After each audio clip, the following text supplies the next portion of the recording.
The Whites is a form of soul music born directly out of the despair, emotional impoverishment and plain boredom of life in the middle-income groups on the bleak Barratt-type housing estates of Britain. Morning, Vivian. Hi, Trevor. How are you? How's Mrs. Farquharson? Oh, she's splendid. Good.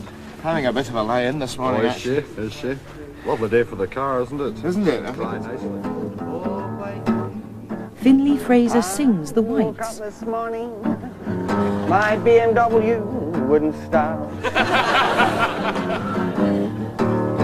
I said I woke up this morning, my BMW wouldn't start.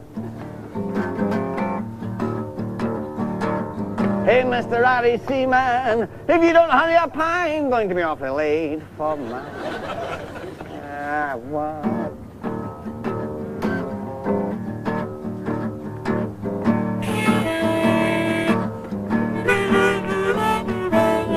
Well, I call myself Blind Boy Fraser, but to be honest, I'm not technically blind.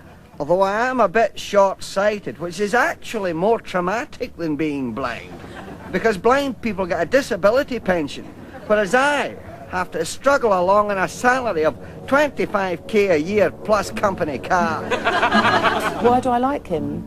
Well, I think Finley, a blind boy, really knows where I'm coming from.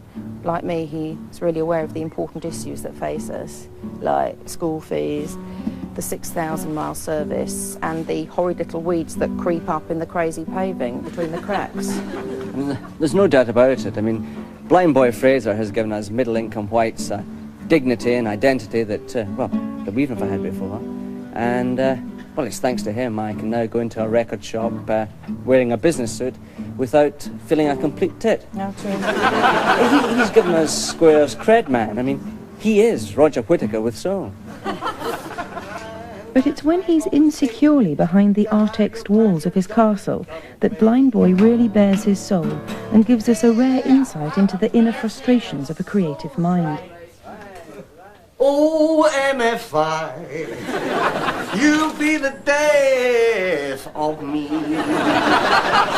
There's 22 screws in the wee plastic bag and the hole's the number 23. Blind Boy Fraser's first album, A Cred for the Naff, is available now from all tatty record shops, in the far corner on the squeaky rack beside the steam train sounds in Milligan and Nesbitt's. What does he hope his album will achieve? Well, who can say, man?